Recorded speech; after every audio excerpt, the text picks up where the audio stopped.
नमस्कार। इश्क, मोहब्बत और सरकारी नौकरी में आपका स्वागत है। अभी हम पढ़ रहे हैं understanding diversity, class 6, lesson 1। Around us everyone who come from different background, region, language, religion and culture help to make India so diverse. These are aspect of diversity. मतलब कि विविधता के आयाम क्या क्या हैं। तो वो हमारा डिफरेंट बैकग्राउंड से होना, मतलब कोई अमीर है, कोई गरीब है। डिफरेंट रीजन से होना, जैसे कोई बिहारी है, कोई यूपी का है, कोई राजस्थानी है, कोई गुजराती है। डिफरेंट लैंग्वेजेस, कोई भोजपुरी बोलता है, कोई मराठी बोलता है, कोई मारवाड़ी बोलता है। डिफरेंट रिलीजन्स, कोई हिंदू है, मुस्लिम है, सिख है, ईसाई है। एंड कल्चर, और अलग अलग संस्कृति। ये सारे क्या है? डाइवर्सिटी के एस्पेक्ट्स हैं, आयाम हैं। Inequalities comes about when a person does not have the resources and opportunities that are available to other person. Inequality कब आती है? जब वो अपॉर्चुनिटीज़ जो दूसरों को अवेलेबल है लेकिन किसी एक पार्टिकुलर व्यक्ति को अवेलेबल नहीं है, तो वहाँ आती है इनइक्वालिटी। अर्थात मान लो मैं पढ़ी लिखी हूँ तो भविष्य में मेरे बच्चे पढ़े लिखे होंगे। ये क्या है? ये अपॉर्चुनिटी उन्हें मिल जाएगी। लेकिन मान लो माँ बाप पढ़े लिखे ना हो, तो कई बार ऐसा होता है बच्चों को भी वो अपॉर्चुनिटी नहीं मिल पाती है, क्योंकि वो गरीबी के चक्र में फंसते जाते हैं। According to the inequality of caste system, society was divided into different groups depending upon the work that people did, and they were supposed to remain in these groups. अब क्या होता है? कुछ तो मतलब इनइक्वालिटी, मतलब असमानता जो है कास्ट सिस्टम की वजह से आ जाती है, जिसमें कि समाज बटा हुआ है अलग अलग ग्रुप्स में। और ये एक्सपेक्ट की जाती है, ये उम्मीद की जाती है कि अगर कोई कुम्हार है तो वो उसी का काम करेगा, कोई लोहार है तो वो उसी का काम करेगा। तो ये सारी चीज़ें क्या है? एक्सपेक्टेशंस रखी जाती हैं कि पंडित है तो पंडित का लड़का पूजा ही कराएगा। We speak different languages, have various types of foods, celebrate different festivals, practice different religion. हम क्या है? अलग अलग भाषा बोलते हैं, अलग तरीके के खाना खाते हैं, अलग तरीके का जो है त्यौहार मनाते हैं। ये सारी चीज़ें होती हैं। अब जैसे जो चीज़ें साउथ इंडिया में हो रही हैं वो नॉर्थ इंडियंस उसके डिफरेंट करेंगे। क्यों करेंगे? क्योंकि दोनों के क्लाइमेट में क्या है? फ़र्क है। There is huge difference. In Manipur women wear a phanek. Manipur में औरतें फनेक पहनती हैं, राइट। और हम लोग यूपी बिहार में क्या पहनती हैं? साड़ी और सूट पहनती हैं, right. In Jharkhand many adivasi say Johar to greet each other. Jharkhand में लोग जो है क्या? आदिवासी लोग जोहार कहते हैं, राइट। और हम लोग क्या कहते हैं? प्रणाम, नमस्कार, गोड़ लागतनी और खम्मा गड़ी एट्सेट्रा, राइट। तो ये डिफरेंट रीजन्स में क्या है? अभिवादन का यानी ग्रीटिंग का ये तरीका है। Regions become very diverse because of their unique histories. कोई भी क्षेत्र जो है अपने विशिष्ट इतिहास की वजह से, अब जैसे मैं बिहारी हूँ तो क्या है? मैं चंपारण से बिलोंग करती हूँ। वहाँ का एक अपना इतिहास है जो 1917 में चंपारण सत्याग्रह हुआ था।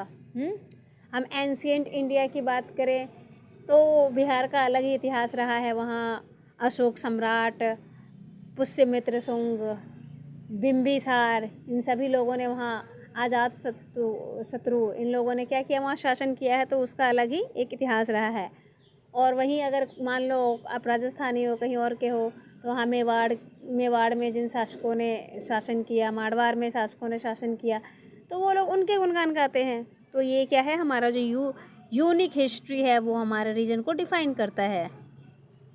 Diversity also comes about when people adopt their lives to the geographical area in which they live. Example, near sea, mountain, plain, etc.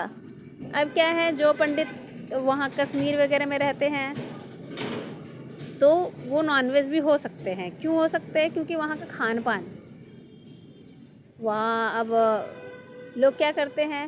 भेड़ बकरियां ये सब पालते हैं। वहाँ खेती करने की उतनी पॉसिबिलिटी नहीं होती है। जो सी एरिया में होते हैं जैसे बंगाल के इन सारे जगहों के, तो उनका खान पान अलग हो गया। तो ये सारी चीज़ें जोग्राफिकल पे होता है। जैसे कि अब मान लो कोई व्यक्ति है जो नॉर्थ इंडिया का है, तो नॉर्थ इंडिया में क्या है, ठंडी ज़्यादा पड़ेगी। वही कोस्टल एरिया में साउथ में चला जाएगा, उसको ठंड नहीं लगेगी वहाँ। तो इन सारी चीज़ों का फ़र्क पड़ता है। Not only do people have different clothing eating habits but even the kind of work they do are different। हाँ, जाहिर सी बात है। अब जहाँ पानी की मात्रा ज़्यादा होगी वहाँ हम क्या करेंगे, चावल की खेती करेंगे। जहाँ उससे थोड़ी कम होगी वहाँ हम क्या करेंगे, गेहूँ की खेती करेंगे। जहाँ बहुत कम होगी वहाँ क्या करेंगे, हम ज्वार बाजरा ऐसे सूखे हुए उसकी जो है क्रॉपिंग करेंगे, जो कम पानी में भी हो सके। Historical and geographical factor influence the diversity of a region. किसी भी रीजन का ऐतिहासिक और भौगोलिक चीज़ें जो क्या करती हैं, उस रीजन को विविधतापूर्वक बनाने में मदद करती हैं। Ladakh is a cold desert, doesn't receive rain. Pashmina wool obtain from goat, cows and those are also found here. अब देखो क्या है, लद्दाख कहाँ है, लद्दाख जो है एक डेजर्ट है, कोल्ड डेजर्ट है, और ये तिब्बत से जॉइंट है कह सकते हैं एक तरीके से, और जम्मू कश्मीर के ईस्ट में है। यहाँ पासमीना ऊन जो है प्राप्त किया जाता है, वो कहते हैं ना कश्मीरी शाल, तो वो पासमीना ऊन का ही बनता है जो काफ़ी कॉस्टली होता है। ये एक बहुत अच्छा ट्रेड रूट है। यहाँ बहुत सारे पासेस यानी दर्रे हैं जिससे लोग जो क्या करते हैं, ट्रेड करते हैं। Which caravan travel to what is today called Tibet. अब क्या है, इस रास्ते से लोग जो है तिब्बत जाते हैं। ढेर सारे व्यापारियों का कारवां वहाँ से चलता है। They carry textile, spices, raw silk and carpet. ये लोग क्या लेके जाते हैं, ये लोग कपड़े, मसाले, सिल्क और दरियाँ। सिल्क रूट के बारे में भी आपने पढ़ा ही होगा। अब आते हैं हम, Buddhism reach Tibet via Ladakh. Ladakh is also called little Tibet. Buddhism जो है तिब्बत कैसे पहुंचा, लद्दाख के रास्ते होके पहुंचा, और लद्दाख को क्या कहते हैं हम लोग, लिटिल तिब्बत कहते हैं। Muslim population are high rich oral tradition of songs and poems. जो वहाँ की मुस्लिम आबादी है तिब्बत की, उन लोगों के पास जो है सॉन्ग्स और पोएम्स की हाईली मतलब वो क्या ओरल ट्रेडिशन है, उन्होंने लिख के नहीं रखा है, बल्कि मौखिक वो कविताओं का संग्रह उनके पास बहुत ज़्यादा है। Local version of the Tibetan national epic the Kesar saga are performed and sung by both Muslims and Buddhist. जो वहाँ का मतलब तिब्बत का जो है राष्ट्रीय एपिक है, ग्रंथ है, उसका नाम है केसर सागा, और इसको गाया जाता है मुस्लिम्स और बौद्ध दोनों के द्वारा। अब आते हैं केरल पे। ये हम पढ़ रहे थे नॉर्थ, अब आ गए साउथ। साउथ में Kerala is south west corner of India, surrounded by sea and hills. अब देखो ये क्या है, केरला जो है, केरला के वेस्ट में क्या है, सी है, और ईस्ट में क्या है, हिल्स है। पीपर, क्लोव्स एंड कार्डेन्स ग्रोन। अब यहाँ पे क्या क्या होता है, काली मिर्च, लौंग और ये इलायची वगैरह यहाँ उगाए जाते हैं। The apostle of Christ saint Thomas is believe to came here nearly 2000 years ago and he is credited with bringing Christianity to India। ऐसा माना जाता है कि सेंट थॉमस जो है यहाँ भारत में पहली बार केरला में ही आए थे, और इन्होंने जो है भारत में क्रिश्चियनिटी यानी कि ईसाइयत को लेके आए। Ibn Battuta 700 years ago wrote a travelogue in which he described Muslims as respected community in Kerala। Ibn Battuta जो 7 साल पहले यहाँ आया था, उसने लिखा था कि केरला में जो है मुस्लिम बाहुल्य है। Portuguese discovered the sea route to India from Europe when Vasco da Gama landed here. अब पुर्तगालियों को जो है भारत का रास्ता तब पता चला जब वास्को दी गामा जो है वहाँ से आया Kerala. People in Kerala practice Judaism, Islam, Christianity, Hinduism and Buddhism. जो केरल में लोग हैं वो यहूदी हैं, मुस्लिम हैं, ईसाई हैं, हिंदू हैं, बौद्ध हैं। The fishing nets use here look exactly like the Chinese fishing net and called चीना वाला। चीना वाला कहते हैं जो फिशिंग नेट होता है उसको।